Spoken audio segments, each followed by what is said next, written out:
کولمبو میں دوسرے اور آخری ٹیسٹ میچ میں پاکستان کے خلاف ٹاس جیت کر سری لنکا کا بیٹنگ کا فیصلہ، پاکستان نے وننگ اسکواڈ کو برقرار رکھا۔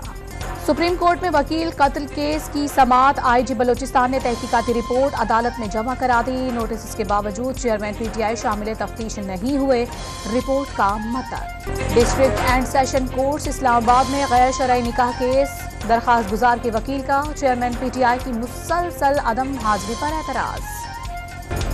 بلوچستان اور خیبر پختونخوا میں موسلادھار بارشوں نے تباہی مچا دی، 15 افراد جاں بحق، 20 زخمی۔ بولان میں پنجرا پل کے مقام پر قومی شاہراہ بحال کر دی گئی۔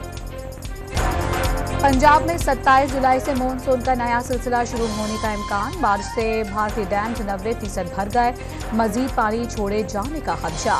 راوی، جہلم اور چناب میں اونچے درجے کے سیلاب کا خطرہ، پی ڈی ایم اے کی رپورٹ۔ کراچی کے مختلف علاقوں میں بارش، محکمہ موسمیات نے آج بھی تیز بارش کی پیش گوئی کر دی۔ کل سب سے زیادہ بارش سرجانی ٹاؤن میں 20 millimetre record. Khanewal model agriculture farm کی افتتاحی تقریب آج ہوگی، وزیر اعظم تقریب کے مہمان خصوصی ہوں گے، آرمی چیف سید آصف منیر بھی شرکت کریں گے۔ نگراں وزیر اعظم کا فیصلہ اگست کے پہلے ہفتے میں ہوگا، وزیر خزانہ اسحاق ڈار کی تصدیق۔ اپنے نگراں وزیر اعظم بننے کے قیاس آرائیوں کی تردید کی نہ ہی تصدیق۔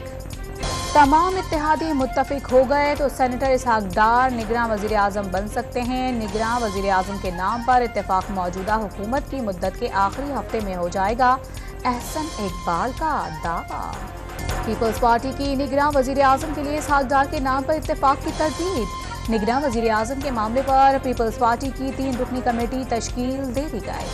بھارتی وزیر اعظم نریندر مودی کا پلوامہ ڈرامہ ایک بار پھر سے بے نقاب، مودی نے انتخابات جیتنے کے لیے جعلی پلوامہ ڈرامہ رچایا، وزیر اعلیٰ مغربی بنگال ممتا بنرجی کا بیان۔ اور ایمرجنگ ایشیا کپ کے فائنل میں پاکستان نے بھارت کو بآسانی زیر کر لیا، شاندار سینچری بنانے پر طیب طاہر مین آف دی میچ قرار۔